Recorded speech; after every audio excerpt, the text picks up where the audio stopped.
دوڑ کر دانتوں سے اس کا دامن پکڑ لیا۔ سب لوگ حیران ہوئے۔ عورت نے دامن چھڑانے کی کوشش کی مگر میں نے دامن نہ چھوڑا۔ جو رقم اس نے دی تھی وہ نان بھائی کے ہاتھ میں تھی۔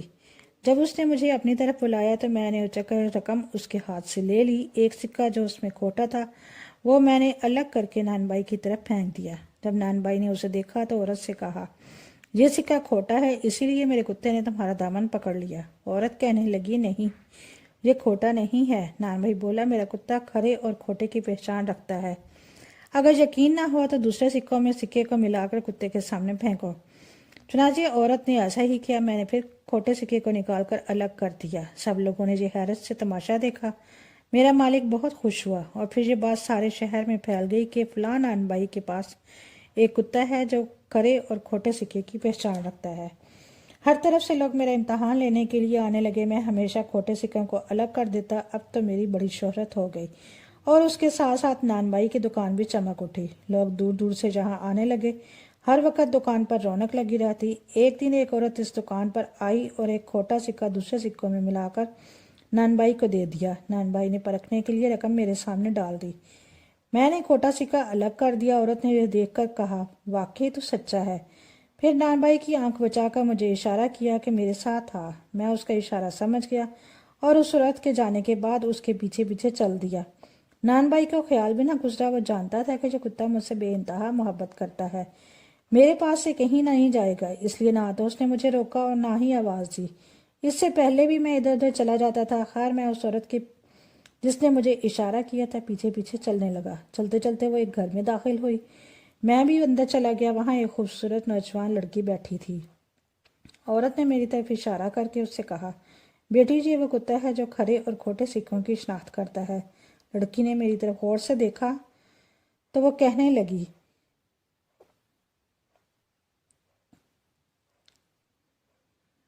اس لڑکی نے پانی پر کچھ پڑھ کر پھونکا، پھر وہ پانی مجھ پر چھڑک کر بولی، اگر تو کسی اور شکل سے کتے کی شکل میں آیا ہے تو اپنی اصلی شکل پر آ جا۔ اس کا یہ کہنا تھا کہ میں کتے سے پھر انسان بن گیا۔ اس نوجوان لڑکی کے قدموں پر گر کر اس کا شکریہ ادا کرنے لگا۔ پھر میں نے اس کو اپنا پورا قصہ سنایا، جسے سن کر وہ افسوس کرنے لگی۔ پھر وہ بولی، میں چاہتی ہوں اس عورت کو اس کے کیے کی سزا دوں۔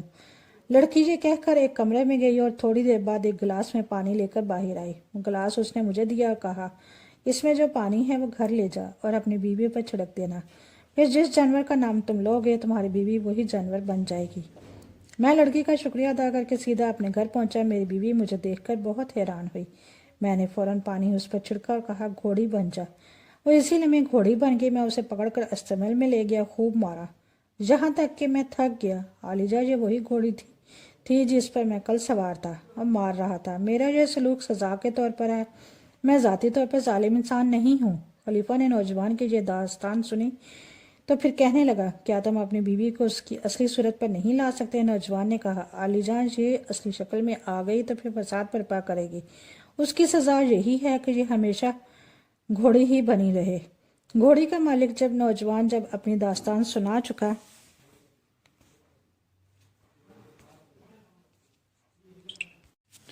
خلیفہ نے حسن کو اشارہ کیا اور کہا کہ وہ بتائے اس نے اتنا مال کہاں سے حاصل کیا۔ حسن آگے بڑھا اور یوں اپنی کہانی شروع کی، عالیجا، میرا نام حسن ہے اور میں شہر بغداد میں رسی بٹنے کا کام کیا کرتا تھا۔ صبح سے شام تک سخت محنت کرنے کے باوجود مشکل سے اپنے بیوی بچوں کا پیٹ بھرنے کے قابل روزی نصیب ہوتی۔ ایک عرصہ تک کسی غربت اور افلاس میں دیانتداری سے زندگی بسر کرتا رہا۔ بے ایمانی اور جھوٹ میرے نزدیک دنیا کے تمام گناہوں سے بڑھ کر گناہ تھا۔ میری یہی بات شاید اللہ کو پسند آئی اور اس نے دو خاص نوجوانوں کو، جن کو میں جانتا تک نہ تھا، میری مدد پر آمادہ کیا۔ بعد میں یہ دونوں میرے دوست بھی بن گئے، اللہ کے فضل سے زندہ اور سلامت ہیں اور میری کہانی کے گواہ ہیں۔ ان میں سے ایک کا نام سعدی اور دوسرے کا نام سعد ہے۔ اے خلیفہ، سعدی امیر کبیر آدمی تھا اور سعد غریب، لیکن دونوں میں پرخلوص دوستی تھی۔ دونوں ایک دوسرے کا دم بھرتے۔ ایک دن ان دونوں میں تقدیر اور تدبیر کے مسئلے پر بحث چھڑ گئی۔ سعدی کہتا ہے کہ انسان کو غریبی اور خوشحالی، رنج اور راحت تدبیر سے حاصل ہوتی ہے۔ سعد اس سے متفق نہیں تھا۔ اس کا کہنا تھا کہ خوشی اور غمی، خوشحالی اور غریبی اللہ کی طرف سے ہے۔ جو کچھ ہوتا ہے تقدیر سے ہوتا ہے۔ اگر تقدیر خراب ہو تو تدبیر سے کچھ نہیں بنتا۔ دونوں دوستوں میں یہ بحث دیر تک رہی، لیکن کوئی فیصلہ نہ ہو سکا۔ آخر انہوں نے کہا کہ چلو آزماتے ہیں۔ اس طرح کہ ایک غریب آدمی کا کچھ رقم دی جائے اور دیکھا جائے کہ وہ اس رقم سے کہاں تک اپنی حالت بہتر بنا سکتا ہے، اپنی تدبیر سے کس قدر خوشحال ہو سکتا ہے۔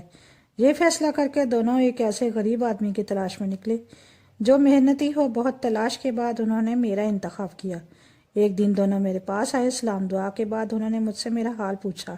میں نے خوش دلی سے بتا دیا کہ میری گزر بسر کیسے ہو رہی ہے۔ اس پر دونوں نے آپس میں مشورہ کیا اور فیصلہ کیا کہ تدبیر اور تقدیر کی آزمائش کے لیے میں موزوں آدمی ہوں۔ یہ فیصلہ کرنے کے بعد سعدی نے، جو تدبیر کا قائل تھا، مجھ سے کہا، حسن، اگر میں تمہیں 200 اشرفیاں کاروبار کرنے کے لیے دوں تو کیا تم اس رقم سے اپنا کاروبار اتنا بڑھا لو گے کہ تم خوشحال ہو جاؤ؟ میں نے جواب دیا کہ 200 اشرفیوں سے میں ایک دم امیر نہیں بن سکتا، لیکن اللہ کا فضل اگر شامل حال رہا تو رفتہ رفتہ خوشحال ضرور ہو جاؤں گا۔ میرا یہ جواب سن کر سعدی نے 200 اشرفیاں مجھے دے دیں۔ یہ تم کو اللہ کے نام پر تمہارے مانگے بغیر دے رہا ہوں، ان کو احتیاط سے خرچ کر کے اپنا کاروبار بڑھاؤ، ہم دونوں تمہاری تنگ دستی دور ہو جانے سے خوش ہوں گے۔ یہ کہہ کر وہ چلے گئے۔ میں ان دونوں کا دل میں شکریہ ادا کر کے سوچنے لگا ان کی دی ہوئی رقم کو اپنے کاروبار میں کس طرح لگاؤں کہ نفع ملے۔ چند گھنٹوں کی سوچ بچار کے بعد میں نے فیصلہ کیا مجھے ان اشرفیوں کا کیا کرنا ہے۔ میں نے 199 اشرفیاں ایک تھیلی میں بند کر کے اپنی پگڑی میں باندھ لی اور 10 اشرفیاں جیب میں رکھ کر بازار گیا۔ اس میں سے رسیاں بٹنے کے لیے سن خریدا اور گھر کی طرف چلا۔ راستے میں ایک کسائی کی دکان پر گوشت دیکھ کر میرا جی للچایا کہ کیوں نہ بہت دنوں سے ہم نے گوشت نہیں کھایا۔ چنانچہ میں نے جو مزدوروں کو سن اٹھائے ہوئے تھے گھر بھیج دیا اور میں خود گوشت خریدنے کسائی کی دکان پر چلا گیا۔ گوشت خرید کر جب میں اپنے گھر کے قریب پہنچا تو ایک چیل نے میرے ہاتھ میں گوشت دے کر جھپٹا مارا۔ اسی جھپٹنے میں میری پگڑی کھل گئی۔ چونکہ گوشت چیل کے پنجے میں نہیں آیا تھا اس لیے دوبارہ جھپٹا تو گوشت تو اب بھی ہاتھ نہ آیا، لیکن میری پگڑی اس کے پنجوں میں الجھ گئی۔ وہ اسے لے کر اڑ گئی اور میں دیکھتا رہ گیا۔ میں اس کے پیچھے بھاگا لیکن وہ نہ جانے اڑ کر کس طرف چلے گئی۔ آخرکار تھک ہار کر اشرفیاں گوا کر میں ننگے سر گھر پہنچا۔ مجھے اشرفیوں کے جانے کا افسوس تو تھا، لیکن اس سے زیادہ پریشانی یہ تھی کہ اگر سعدی نے آ کر پوچھا کہ تم نے اس اشرفیوں کا کیا کیا تو میں اس کو کیا جواب دوں گا؟ سچ بتاؤں گا تو اسے ہرگز یقین نہیں آئے گا، وہ مجھے جھوٹا سمجھے گا۔ کر ساری رات اسی فکر میں گزر گئی۔ میری بیوی نے جب مجھے فکر مند دیکھ کر پوچھا کہ کیا بات ہے، میں اتنا پریشان کیوں ہوں، تو مجھے اس کو اشرفیوں کے اس طرح چلے جانے کا قصہ سنانا پڑا۔ وہ بھی رونے لگی۔ میں نے اس کو سمجھایا کہ قسمت میں جو کچھ لکھا ہے وہ پورا ہو کر رہتا ہے۔ ہماری قسمت میں غریبی لکھی ہے تو ایک سعدی کیا 1,00,000 سعدی بھی ہمیں دولت مند نہیں بنا سکتے۔ خیر چند دنوں تک تو اشرفیوں کا غم رہا، پھر میں اپنے کام میں لگ گیا، سارا دن محنت کرتا اور دوست مجھے اسی طرح غریبی کی حالت میں دیکھ کر پوچھنے لگے کہ تمہارا کیا حال ہے اور جو اشرفیاں تمہیں دی گئی تھی ان کا کیا ہوا، تم نے اس سے کوئی فائدہ نہ اٹھایا؟ میں نے شرمندگی سے سر جھکا لیا اور پھر کہنے لگا، آپ کو شاید میری بات پر یقین نہ آئے مگر حقیقت یہی ہے جو میں بیان کر رہا ہوں۔ پھر میں نے ان کو چیل کی پگڑی اور اس میں بندھی ہوئی اشرفیوں کے جھپٹا مار کر لے جانے کا واقعہ سنایا۔ سعد نے میری بات پر یقین کیا اور کہنے لگا، ہاں ایسا ہو سکتا ہے۔ پھر وہ سعدی سے بولا، تم نے دیکھا قسمت کا کھیل، اب تو میری بات پر یقین کرو کہ تقدیر کے سامنے تدبیر کی نہیں چلتی۔ مگر سعدی نے پھر یہی کہا، نہیں، اصل چیز تدبیر ہے، تقدیر کچھ نہیں۔ کچھ دیر دونوں میں اسی بات پر بحث ہوتی رہی اور پھر سعدی نے 200 اشرفیاں نکال کر مجھے دیں اور کہا کہ ان کو کام میں لاؤ، پہلے کی طرح ضائع مت کرنا، مجھے امید ہے تم اس رقم سے خوشحال ہو جاؤ گے۔ یہ کہہ کر وہ چلے گئے اور میں اپنے کام میں لگ گیا۔ اتفاق سے اسی وقت گھر میں اکیلا تھا، میرے بیوی بچے عزیزوں کے پاس گئے ہوئے تھے۔ میں اپنی دکان سے گھر واپس آیا۔ میں نے مٹی کے ایک برتن میں وہ 190 اشرفیاں ڈال کر اسی مٹی کے برتن کا منہ بند کر دیا۔ ایک ٹوکرے میں جس میں بھوسا بھرا ہوا تھا چھپا کر رکھ دیا۔ 10 اشرفیاں میں نے اپنے پاس رکھ لی جس سے میں نے رسیاں بٹنے کے لیے سن خریدا۔ اس واقعے کے چوتھے دن میری بیوی بچے گھر واپس آئے۔ میں اپنی بیوی کو یہ بتانا بھول گیا تھا کہ میں نے بھوسے کے ٹوکرے میں اشرفیاں چھپا دی ہیں اور دکان پر چلا آیا۔ اتفاق سے اسی دن گلی میں ایک شخص کھلی بیچتا ہوا آیا۔ میری بیوی کو سر دھونے کے لیے کھلی چاہیے تھے۔ اس نے بھوسے کا ٹوکرا اٹھا کر کھلی خریدی، بھوسے کا ٹوکرا اس آدمی کو دے دیا، اس کے بدلے اس سے کھلی خریدی۔ دوپہر کو جب میں گھر پہنچا تو میں نے دیکھا کہ بھوسے کا ٹوکرا غائب ہے۔ ٹوکری کو دیکھ کر مجھے اشرفیاں یاد آئیں جو میں نے بھوسے میں رکھی تھی اور اس میں چھپا دی تھی۔ میں نے بیوی سے پوچھا کہ بھروسے کا ٹکڑا کہاں ہے، تو اس نے بتایا وہ تو اس نے پھیری والے کو دے دیا۔ بیوی کی بات سنتے ہی میری جان نکل گئی۔ میں نے کہا بدبخت تو نے مجھے تباہ کر دیا۔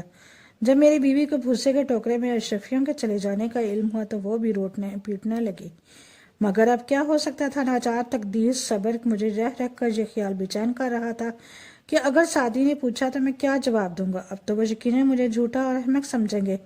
اشرفیوں کے جانے کے افسوس نے جھوٹا بننے کے خیال نے مجھے بیمار کر ڈالا اور میری حالت خراب ہو گئی۔ آخر ایک دن اسی مایوسی اور پریشانی کے عالم میں دونوں دوست سعدی اور سعد آ گئے۔ میں نے انہیں دیکھا تو میرا بس نہ چلا کہ کسی طرح ان کی نظروں سے غائب ہو جاؤں، مگر وہ مجھے دیکھ چکے تھے۔ ناچار میں نے انہیں سلام کیا اور انہوں نے میرا حال پوچھا۔ میں شرم سے کچھ نہ بول سکا۔ جب انہوں نے اصرار کیا تو میں نے ان کی دی ہوئی اشرفیوں کے دوبارہ کھو جانے کا قصہ سنایا اور اپنی شرمندگی کا اظہار کیا۔ سعدی کو سارے بات سن کر افسوس ہوا، مگر انہوں نے کہا کوئی فکر کی بات نہیں، اشرفیاں تمہیں قرض نہیں دی گئی تھی کہ ان کی ادائیگی کی تمہیں پریشانی ہو، وہ تمہیں محض اللہ کے واسطے دی گئی تھی تاکہ تم ان کو استعمال کر کے اپنی حالت درست کر لو۔ مجھے تمہارے حال پر افسوس ضرور ہوا ہے۔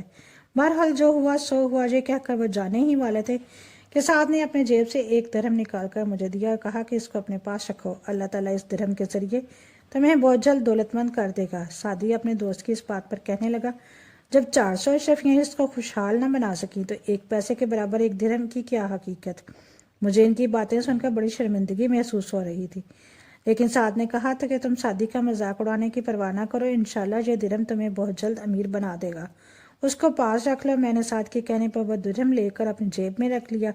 دن بھر کام کر کے جب میں رات کو گھر پہنچا تو وہ درہم میں نے جیب سے گر پڑا۔ میں نے اس کو اٹھا کر ایک تخت پر رکھ دیا۔ اسی بات کو ایک دن گزرا ہوگا کہ میرے پڑوس میں جو ماہی گیر رہتا تھا اس کی بیوی میرے ہاں آئی اور میری بیوی سے کہنے لگے کہ ہمارا مچھلی پکڑنے کا جال ٹوٹ گیا ہے اور اسے ٹھیک کرنے کے لیے ایک سوت لانا ہے، اگر 1 درہم ہو تو مجھے دے دو، محلے میں ہر جگہ پوچھ کر آئی ہوں اور کہیں سے بھی 1 درہم نہیں ملا۔ میری بیوی نے وہ درہم جو سعد مجھے دے گیا تھا وہ اس ماہی گیر کی بیوی کو اٹھا کر دے دیا اور وہ چلی گئی۔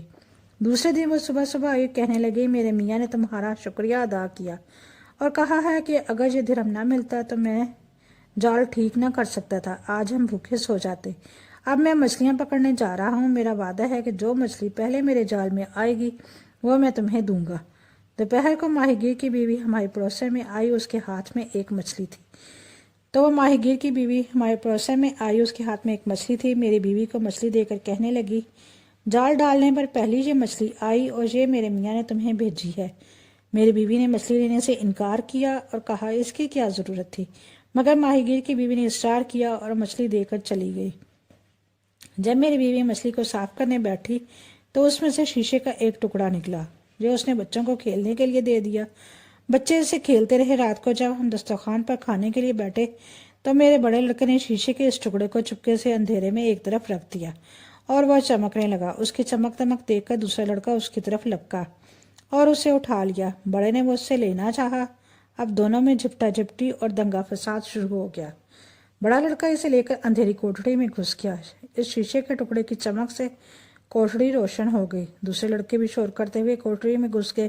میں پریشان ہو کر انہیں ڈانٹنے کے لیے کوٹڑی میں گیا تو شیشے کے ٹکڑے کو یوں چمکتا دیکھ کر حیران رہ گیا۔ باہر لا کر دیکھا تو چراغ کی روشنی اس کے سامنے مان تھی۔ میں نے چراغ گل کر دیا تو بھی مکان میں روشنی رہی۔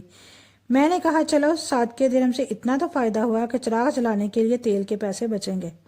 شیشے کے اس ٹکڑے کو لینے کے لیے میرے لڑکوں میں جو جھپٹا جھپٹی ہوئی اور جو شور مچا، اس سے پڑوسیوں کو فکر ہوئی کہ نہ جانے کیا معاملہ ہے۔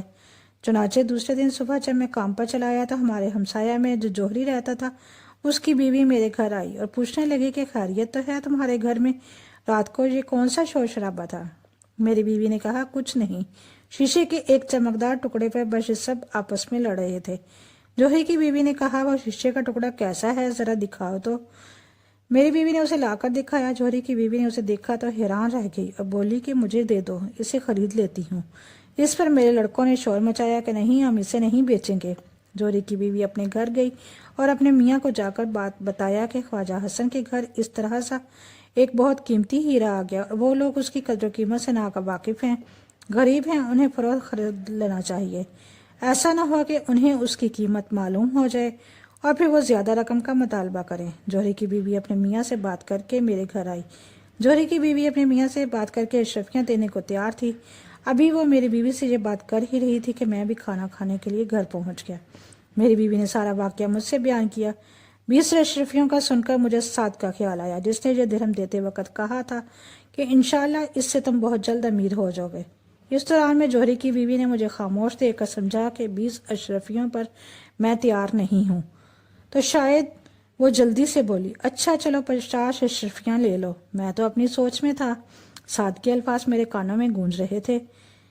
50 اشرفیوں کی بات سن کر مجھے کچھ شک ہوا۔ میں نے ابھی بھی کوئی جواب نہیں دے پایا تھا کہ جوہری کی بیوی نے کہا، اچھا اگر 50 اشرفیاں کم ہیں تو 100 اشرفیاں لے لو بھائی، اور یہ شیشے کا ٹکڑا مجھے دے دو۔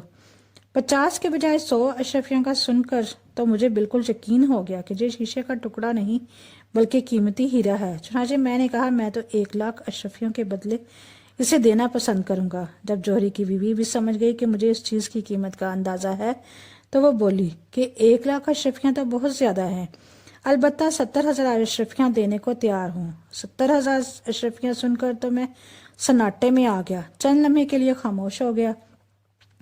جوہری کی بیوی اتنی دیر میں گھر جا کر جوہری کو بلا لائی۔ جب جوہری نے قیمت پوچھی تو میں نے 1,25,000 بتائی۔ جوہری کہنے لگا وہ اس ہیرے کے 1,00,000 اشرفیاں دینے کو تیار ہے۔ کچھ دیر اس پر بحث ہوئی، پھر 1,00,000 پر سودا ہو گیا۔ اسی وقت جوہری 1,00,000 اشرفیاں مجھے دے کر ہیرا لے گیا۔ 1,00,000 اشرفیاں پا کر مجھے سعدی اور سعد کا خیال آیا۔ میں نے سوچا ان دونوں کو فوراً تلاش کرنا چاہیے کہ میں ان کا شکریہ ادا کروں۔ میں اسی وقت ان کی تلاش میں نکل کھڑا ہوا، لیکن ان کا کچھ پتہ نہ چلا۔ دوسرے دن میں نے ایک اچھی زمین خریدی اور ایک عالیشان مکان بنوایا، جو آپ دیکھ چکے ہیں۔ اس مکان کو میں نے اعلیٰ سامان سے سجایا اور پھر باقی رقم سے اپنے کاروبار کو بڑھایا۔ کئی مقامات پر رسی بٹنے کے جو میرا آبائی پیشہ تھا کارخانے قائم کیے، جن سے خوب آمدنی ہونے لگی اور میں ایک امیر آدمی بن گیا۔ لیکن سعد اور سعدی کا خیال میرے دل سے نہ نکلا اور میں مستقل ان کی تلاش میں رہا۔ پھر ایک دن وہ دونوں میرا حال معلوم کرنے کے لیے خود ہی اس جگہ پہنچے جہاں میں پہلے رہتا تھا۔ مجھے وہاں نہ پا کر انہوں نے لوگوں سے میرے بارے میں پوچھا تو انہوں نے بتایا کہ خدا جانے اس کو کہاں سے اچانک اتنی دولت مل گئی کہ وہ بغداد کا ایک امیر سوداگر ہے۔ اس نے فلاں جگہ پر ایک عالیشان محل بنوایا ہے اور وہیں رہتا ہے۔ سعد اور سعدی آپس میں یہ بحث کرتے ہوئے کہ یہ دولت میرے پاس کہاں سے آئی ہے اور لوگوں کے بتائے ہوئے پتے پر میرے عالیشان مکان کی تلاش میں آ گئے۔ سعدی کا دعویٰ ہے کہ انہوں نے مجھے جو 400 اشرفیاں دی ہیں یہ سب اسی کی بدولت ہے اور اسی 1 درہم کا کرشمہ ہے جو انہوں نے مجھے دیا تھا۔ موقع پر پہنچ کر انہوں نے میرے خادموں کے ذریعے اپنے آنے کی اطلاع دی۔ میں ان کا نام سن کر ننگے پاؤں اور ننگے سر ان کے استقبال کے لیے دوڑا، بڑی عزت سے ان کو اندر لا کر بٹھایا اور ان کا شکریہ ادا کیا۔ انہوں نے مجھے خوشحال دیکھ کر مبارکباد دی اور خوشی کا اظہار کیا۔ ادھر ادھر کی باتوں کے بعد انہوں نے جانے کو کہا، لیکن میں نے کہا کہ آپ دونوں میرے ساتھ کھانا کھائے بغیر ہرگز نہیں جائیں گے۔ پھر میں نے ان کی خوب خاطر تواضع کی اور عمدہ کھانا کھلایا۔ کھانے کے بعد میں ان کو لے کر اپنے محل کے باغ میں آیا۔ میں نے ان کو اپنے دولت مند ہونے کا قصہ سنایا، کہا کہ یہ سب کچھ اسی 1 درہم کی برکت سے ہوا جو سعد نے مجھے دیا تھا۔ سعدی نے میری بات کو تسلیم نہ کیا اور یہی کہتے رہے، میری دولت ان 400 اشرفیوں کا نتیجہ ہے جو انہوں نے مجھے دی تھی۔ ایک مچھلی کے پیٹ سے اس قدر قیمتی ہیرے کا نکلنا ناممکن بات ہے۔ ہم اسی طرح باتیں کرتے ہوئے باغ میں ٹہلنے لگے، پھر ایک درخت کے پاس پہنچ کر رک گئے جس پر ایک چیل کا بڑا سا گھونسلہ بنا ہوا تھا، اور میرے پرانے ملازم کے اعتقاد کے مطابق چیل کے گھونسلے میں مال ہوتا ہے، اسے اتارنے کی کوشش کر رہے تھے۔ ہم کھڑے ہوئے یہ تماشا دیکھنے لگے۔ تھوڑی دیر میں ایک ملازم نے جو درخت پر چڑھا چیل کا گھونسلہ نکال کر اوپر سے نیچے پھینکا۔ اللہ کی قدرت، اس گھونسلے میں میری وہ پگڑی جس میں سعدی کی پہلی بار دی ہوئی اشرفیاں تھیں نکل آئیں۔ میں اپنی پگڑی کو فوراً پہچان کر لپکا، اس میں بنی تھیلی کو دیکھ کر خوشی کے عالم میں کہنے لگا کہ جے جناب، اللہ نے میرا سچ ثابت کر دکھایا۔ سعدی نے کہا، ہو سکتا ہے یہ کسی اور کی پگڑی ہو، اس تھیلی میں اشرفیوں کے بجائے کچھ اور ہو۔ میں نے کہا، یہ ابھی معلوم ہو جاتا ہے۔ اگر اس تھیلی میں سے 190 اشرفیاں ہوئیں تو یہ میری ہیں۔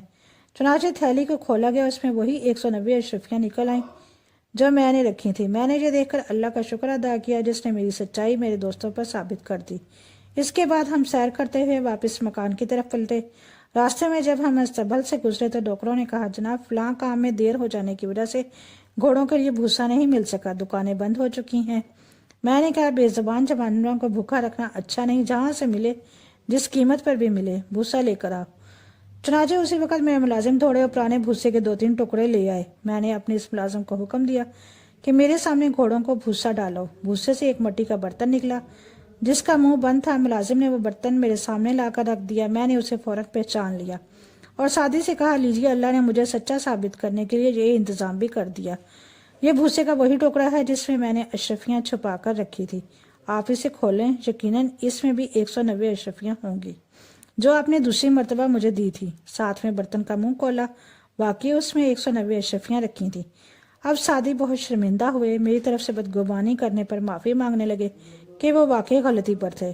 تقدیر کے آگے تدبیر کا زور نہیں۔ پھر ہم گھر آ گئے۔ میں نے انہیں رات مہمان رکھا اور خاطر تواضع کر کے اگلے دن رخصت کیا۔ یہ ہے میری کہانی جو میں نے آپ کو پوری سنا دی۔ خلیفہ ہارون الرشید نے کہا، تمہاری کہانی بھی بہت عجیب ہے۔ وہ ہیرا جو تمہیں مچھلی کے پیٹ سے ملا تھا اب میرے خزانے میں ہے۔ تم میرے خزانچی کو جا کر یہ کہانی پھر سناؤ تاکہ وہ ہیرے کے ساتھ اس کہانی کو لکھ کر شاہی خزانے میں محفوظ کر دے۔ پھر خلیفہ ہارون الرشید نے نابینا فقیر، گھوڑی والے نوجوان اور خوش قسمت سوداگر کو انعامات دے کر رخصت کیا۔ کیسی تھی یہ کہانی؟ اگر اچھی لگے تو نیچے کمنٹ میں ضرور بتائیے اور ہمارے چینل کو سبسکرائب کیجیے۔